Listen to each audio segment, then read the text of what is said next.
നമസ്കാരം. മഞ്ജു വാര്യരെ കുറിച്ച് ഒരു ആമുഖത്തിന്റെ ആവശ്യമില്ല. മലയാളികളുടെ ഏറെ പ്രിയങ്കരിയായ നടിയാണ് മഞ്ജു. 90കളിൽ മഞ്ജു വാര്യർ പ്രേക്ഷകർക്കിടയിൽ ഉണ്ടാക്കിയ തരംഗം ചെറുതല്ല. മലയാള സിനിമയിലെ ഏക ലേഡി സൂപ്പർ സ്റ്റാർ എന്ന് വിശേഷിപ്പിക്കപ്പെടുന്ന മഞ്ജു വാര്യർ ഇന്ന് തെന്നിന്ത്യയിലെ തന്നെ ഏറ്റവും മൂല്യമേറിയ അഭിനേതാക്കളിൽ ഒരാളാണ്. മലയാള സിനിമാ ലോകത്ത് ശക്തമായ സ്ത്രീ കഥാപാത്രങ്ങളിലൂടെ പ്രേക്ഷകരുടെ മനസ്സിലിടം നേടിയ നടിയാണ് മഞ്ജു. ഭദ്രയായും ഭാനുവായും കാവിലെ ഭഗവതിയായും പിന്നെ പറഞ്ഞാൽ തീരാത്ത ഒട്ടനവധി അത്യുഗ്രൻ കഥാപാത്രങ്ങളായും വിസ്മയിപ്പിച്ച മഞ്ജു അന്നും ഇന്നും മലയാളികളുടെ ലേഡി സൂപ്പർ സ്റ്റാർ തന്നെയാണ്. ആദ്യമായി അഭിനയിച്ച സിനിമ സാക്ഷ്യമാണെങ്കിലും നായികയായത് സല്ലാപത്തിലൂടെയാണ്. പിന്നീട് നിരവധി ഹിറ്റ് സിനിമകളുടെ ഭാഗമായി മാറാൻ മഞ്ജു വാര്യർക്ക് കഴിഞ്ഞു. അന്നത്തെ കാലത്ത് എല്ലാ വലിയ പ്രൊജക്ടുകളെയും നായികാവേഷത്തിലേക്ക് എല്ലാവരും നിർദ്ദേശിച്ചിരുന്നത് ആദ്യ പേര് മഞ്ജുവിന്റെ തന്നെയാണ്. മഞ്ജു വാര്യർ മലയാള സിനിമ കണ്ട ഏറ്റവും മികച്ച ഒരു നടിയാണ്. വെറും 20 സിനിമകളുടെ പ്രതിഭയുടെ മിന്നലാട്ടം കൊണ്ട് പ്രേക്ഷക മനസ്സിൽ ചിരപ്രതിഷ്ഠ നേടിയവൾ. ഉദിച്ചുയരുന്ന കരിയർ വലിച്ചെറിഞ്ഞ് സ്നേഹിച്ച പുരുഷനൊപ്പം ഇറങ്ങി തിരിച്ചവളാണ്. ഭർത്താവിനൊപ്പം ജീവിതം ആരംഭിച്ചവളാണ്. സഹനത്തിന്റെയും അതിജീവനത്തിന്റെയും 1.5 പതിറ്റാണ്ട് അവനോടൊപ്പം പിന്നിട്ടവൾ. ഭർത്താവിന്റെ അത്ഭുത വളർച്ചയിൽ താങ്ങും തണലുമായി നിന്നവളാണ്. സ്വന്തം സ്വപ്നങ്ങൾ ഒരു പരിഭവമില്ലാതെ കുടുംബത്തിനായി ഹോമിച്ചു. ഭർത്താവ് ചതിക്കുകയാണെന്ന് ലോകം മുഴുവൻ പറഞ്ഞപ്പോഴും വിശ്വസിച്ചു. ഒടുവിൽ ചതി സ്വയം ബോധ്യപ്പെട്ടപ്പോൾ വേദനയോടെ വെറും കൈയോടെ പടിയിറങ്ങി. മകളുടെ സുഖജീവിതത്തിന് ഭംഗം വരാതിരിക്കാൻ അവളെ പോലും ഭർത്താവിനൊപ്പം വിട്ടുകൊടുത്തു. പിരിഞ്ഞിട്ടും പോലും ഭർത്താവിനെ പറ്റി ഒരാളോടും ഒരു പരാതിയും ഇതുവരെ പറഞ്ഞിട്ടുമില്ല.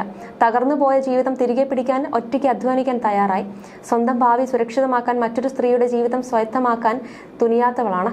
തെറ്റിദ്ധാരണകൾ പരക്കുമ്പോഴും ആത്മാഭിമാനത്തോടെയും ആത്മവിശ്വാസത്തോടെയും അതിജീവിച്ചു. ഇന്ന് മലയാള സിനിമയിൽ ലേഡി സൂപ്പർ സ്റ്റാറായി വാഴുകയാണ്. മലയാള സിനിമ കണ്ട ഏറ്റവും വലിയൊരു അതിജീവനം തന്നെയായിരുന്നു മഞ്ജു വാര്യരുടേത്. അതേസമയം തന്നെ മഞ്ജു വാര്യർ പലപ്പോഴും തന്റെ ജീവിതത്തെ കൈപിടിച്ചുയർത്തിയ ഒരുപാട് പേരെ കുറിച്ച് പറഞ്ഞുണ്ട്. അത്തരത്തിലൊരാളായിരുന്നു ലോഹിത് ദാസ്. അകാലത്തിൽ വിട പറഞ്ഞ അത്ഭുത സിദ്ധിയുള്ള കലാകാരനായിരുന്നു ലോഹിത് ദാസ്. തനിയാവർത്തനം എന്ന ചിത്രത്തിന്റെ രചനയിലൂടെ സിനിമാ ലോകത്ത് അരങ്ങേറ്റം കുറിച്ച അദ്ദേഹം കിരീടം, ഭരതം, ചെങ്കോൽ, മൃഗയ, അമരം തുടങ്ങിയ ക്ലാസിക് ചിത്രങ്ങളുടെ രചനയിലൂടെ ഇന്ന് മലയാളി സിനിമാ പ്രേക്ഷകരെ മനസ്സിൽ കൂടികൊള്ളുന്നുണ്ട്. 1997 ഭൂതക്കണ്ണാടി എന്ന ചിത്രത്തോടെ സംവിധായകനായി അരങ്ങേറ്റം കുറിച്ച അദ്ദേഹം ദേശീയ പുരസ്കാരവും 6 കേരള സ്റ്റേറ്റ് അവാർഡുകളും ഉൾപ്പെടെ നിരവധി ബഹുമതികളും നേടിയിട്ടുണ്ട്. സാധാരണ മനുഷ്യരുടെ വേദനകളും സ്വപ്നങ്ങളും പ്രതിഫലിപ്പിക്കുന്ന അദ്ദേഹത്തിന്റെ കഥാപാത്രങ്ങൾ ഓരോ മലയാളികളുടെയും പ്രതീകമായിരുന്നു. അതുകൊണ്ട് തന്നെ ഓരോ ലോഹിത് ദാസ് സിനിമയും മലയാളികൾ അത്രയേറെ നെഞ്ചിലേറ്റി.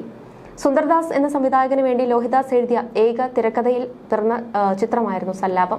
1996 പുറത്തിറങ്ങിയ ചിത്രം ദിലീപ്, മഞ്ജു വാര്യർ, മനോജ് കെ ജയൻ, കലാഭവൻ മണി തുടങ്ങിയ താരങ്ങൾക്ക് മലയാള സിനിമാ ലോകത്ത് തങ്ങളുടേതായ ഇടം നേടിക്കൊടുക്കുന്നതിൽ നിർണായകമായിരുന്നു. സാക്ഷ്യം എന്ന ചിത്രത്തിൽ ചെറിയ വേഷത്തിൽ അഭിനയിച്ചിരുന്നുവെങ്കിലും സല്ലാപത്തിലൂടെയാണ് മഞ്ജു വാര്യർ നായികയായി അരങ്ങേറ്റം കുറിക്കുന്നത്. ലോഹിത് ദാസ് എന്ന വ്യക്തി തന്നെ അഭിനയ ജീവിതത്തിലേക്ക് കൊണ്ടുവരുന്നതിനെക്കുറിച്ച് മഞ്ജു വാര്യർ തന്നെ നേരത്തെ പലവട്ടം വ്യക്തമാക്കിയിരുന്നു. സല്ലാപത്തിലേക്ക് ആദ്യം നിശ്ചയിച്ചിരുന്നത് ആനിയെ ആയിരുന്നെങ്കിലും പിന്നീട് അത് മഞ്ജു വാര്യരിലേക്ക് എത്തുകയായിരുന്നു. സാഗരം എന്ന ലൊക്കേഷനിൽ വെച്ച് മഞ്ജു വാര്യരുടെ മുഖചിത്രമുള്ള മാഗസിൻ കണ്ട് ഇതെന്റെ ഒരു നായികയാകാൻ സാധ്യതയുള്ള ഒരു പെൺകുട്ടിയാണ് എന്ന് ലോഹിത് ദാസ് പറഞ്ഞു വയ്ക്കുകയും ചെയ്തിരുന്നു. പിന്നീട് സല്ലാപത്തിന്റെ ആലോചന സമയത്ത് ഇത് ഓർത്തെടുത്ത് മഞ്ജു വാര്യരുടെ കണ്ണൂരിലെ വീട്ടിലേക്ക് ലോഹിത് ദാസ് അടക്കമുള്ളവർ എത്തുകയായിരുന്നു. മഞ്ജു വാര്യരുടെ വീട്ടിലെത്തുമ്പോൾ മഞ്ജുവും അമ്മയും മാത്രമാണുള്ളത്. കുറച്ച് വീഡിയോ ഒക്കെ എടുത്തു. സഹോദരനുമായി വഴക്ക് കൂടിയതിനു ശേഷം പൊട്ടിക്കരഞ്ഞുകൊണ്ട് സോഫയിൽ വന്നിരിക്കുന്ന ഒരു രംഗം അഭിനയിക്കാൻ പറഞ്ഞു. മഞ്ജു ഓടി വന്ന് സോഫയിൽ വന്നിരുന്ന് ഒരു കൊച്ചുകുട്ടിയെ പോലെ കണ്ടമിടറി കരഞ്ഞു. പിന്നെ എഴുന്നേറ്റ് നിന്ന് ഏങ്ങിയും കരഞ്ഞു. അങ്ങനെയാണ് മഞ്ജുവിനെ സല്ലാപത്തിലേക്ക് തിരഞ്ഞെടുക്കുന്നതെന്ന് സുന്ദർദാസ് തന്നെ ഒരു അഭിമുഖത്തിൽ വ്യക്തമാക്കിയിരുന്നു. എന്റെ സിനിമാ ജീവിതത്തിൽ ഏറ്റവും അധികം സ്വാധീനം ചെലുത്തിയ ആളുകളിൽ ഒരാൾ തീർച്ചയായും ലോഹിത് ദാസ് ആണെന്നാണ് മഞ്ജു വാര്യർ പറഞ്ഞിരുന്നത്. ഒരു TV ഷോയിൽ പങ്കെടുത്തുകൊണ്ടാണ് അടുത്തിടെ ഇക്കാര്യം പറഞ്ഞത്. സല്ലാപത്തിന്റെ സ്ക്രീൻ ടെസ്റ്റിന് വേണ്ടി അദ്ദേഹം വീട്ടിലേക്ക് വന്നപ്പോഴാണ് അദ്ദേഹത്തെ ആദ്യമായി നേരിട്ട് കാണുന്നതെന്നും മഞ്ജു വാര്യർ പറയുന്നുണ്ട്. ഒരു കഥാപാത്രത്തെക്കുറിച്ച് പറയുമ്പോൾ സിനിമയിലെ ആ കഥാപാത്രത്തിന്റെ ഭാഗം മാത്രമല്ല, ആ വ്യക്തി ജനിച്ചത് മുതലുള്ള ഓരോ ഘട്ടവും വളരെ കൃത്യമായി പറയുമായിരുന്നു. സല്ലാപത്തിലെ രാധ എന്ന കഥാപാത്രത്തിന്റെ കാര്യം എടുക്കുകയാണെങ്കിൽ രാധ ജനിച്ചത് എവിടെയാണ്, രാധയുടെ കുട്ടിക്കാലം എവിടെയായിരുന്നു, ആ സമയത്ത് ഇഷ്ടങ്ങളും വാശികളും എന്തായിരുന്നു എന്നതെല്ലാം സംബന്ധിച്ച് അദ്ദേഹത്തിന് കൃത്യമായ ധാരണയുണ്ടായിരുന്നു. എന്നെപ്പോലെ ഒരു പുതുമുഖ നടിക്ക് അതെല്ലാം അറിഞ്ഞോ അറിയാതെയോ ഒരുപാട് സഹായമായിട്ടുണ്ട്. സല്ലാപം, തൂവൽ കൊട്ടാരം, കന്മദം എന്നിങ്ങനെ ലോഹിത് സാറിന്റെ 3 കഥാപാത്രങ്ങളാണ് എനിക്ക് ചെയ്യാൻ ഭാഗ്യം ലഭിച്ചത്. ഞാൻ ചെയ്തിട്ടുള്ള സിനിമകളെ കുറിച്ച് സംസാരിക്കുന്നവരെല്ലാം ഒരു വ്യത്യാസവും ഇല്ലാതെ എടുത്തു പറയുന്ന കഥാപാത്രം കന്മദത്തിലെ ഭാനുവാണ്. സല്ലാപത്തിന്റെ ഷൂട്ടിനിടയിൽ അദ്ദേഹം എന്നോട് പറഞ്ഞിരുന്നു, മഞ്ജു ഒരു നേർച്ചക്കോഴിയാണ്. അന്ന് എനിക്ക് അതിന്റെ അർത്ഥം മനസ്സിലായില്ല. എന്നെ കളിയാക്കിയതാണോ എന്ന് പോലും വിചാരിച്ചു. പക്ഷേ കുറച്ച് വർഷങ്ങൾ കഴിഞ്ഞാണ് അദ്ദേഹം പറഞ്ഞതിന്റെ അർത്ഥവും വ്യാപ്തിയും എനിക്ക് മനസ്സിലായതെന്ന് മഞ്ജു വാര്യർ പറഞ്ഞിട്ടുണ്ട്. അതേസമയം തന്നെ റിയൽ ലൈഫിൽ മാത്രമല്ല, റിയൽ ലൈഫിലും വലിയ ആത്മബന്ധം സൂക്ഷിക്കുന്ന നിരവധി ആളുകളാണ് മലയാളം സിനിമ ഇൻഡസ്ട്രിയിലുള്ളത്.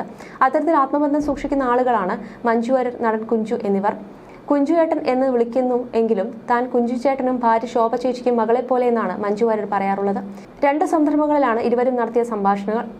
എങ്കിലും ഇവരുടെ ആത്മബന്ധം ഈ വാക്കുകൾ പ്രകടമാണ്. കുഞ്ചുവേട്ടനും ശോഭ ചേച്ചിയെയും കുറിച്ച് എവിടെ സംസാരിച്ചു തുടങ്ങണം എന്ന് പോലും എനിക്കറിയില്ല. പണ്ട് സിനിമയിൽ അഭിനയിച്ചു തുടങ്ങിയ സമയത്താണ് നമ്മൾ പരിചയപ്പെടുന്നത്.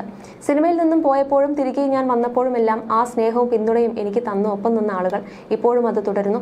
വർഷങ്ങളായിട്ട് വളരെ ഗാഢമായ ബന്ധം കാത്തുസൂക്ഷിക്കുന്ന ഒരു ബന്ധമാണ് കുഞ്ചുവേട്ടനും ശോഭ ചേച്ചിയും ഞാനും തമ്മിൽ. എനിക്ക് എപ്പോൾ വേണമെങ്കിലും പോകാൻ സാധിക്കുന്ന ഏതു നേരത്തും ആ വീട്ടിൽ കയറി ചെന്ന് ഭക്ഷണം എടുത്തു കഴിക്കാൻ സ്വാതന്ത്ര്യമുള്ള വ്യക്തിബന്ധമുണ്ട് എനിക്ക് ആ വീടുമായി. തിരിച്ചും അവർ എന്നെ അങ്ങനെയാണ് കണ്ടിട്ടുള്ളത്. അവരുടെ മക്കൾ സ്വാതിയും ശ്വേതയും ഒക്കെയായി അത്രയും ബന്ധമുണ്ട് എനിക്ക്. ഒരു സ്നേഹബന്ധം എന്നതിനു അപ്പുറം നമ്മുടെ മനസ്സുമായി അത്രയും അടുത്തു നിൽക്കുന്ന ഒരു ബന്ധമുണ്ട് ആ കുടുംബത്തിലെ ഓരോ അംഗവുമായി എനിക്ക്. പിന്നെ എടുത്തു പറയേണ്ട കാര്യം അവരുടെ മനോഹരമായ വീടിനെ കുറിച്ചാണ്. ഏറ്റവും ഭംഗിയുള്ള ഒരു വീടുകളിൽ ഒന്നാണ് അദ്ദേഹത്തിൻ്റെത്. അവിടെയുള്ള കുഞ്ഞു കുഞ്ഞു സാധനങ്ങൾ പോലും അത്രയും അടുക്കോടും ചിട്ടയോടുമാണ് അവർ വെച്ചിരിക്കുന്നത്. ആ വീട്ടിൽ എപ്പോഴും സന്തോഷവും സമാധാനവും മാത്രമേ ഉള്ളൂ.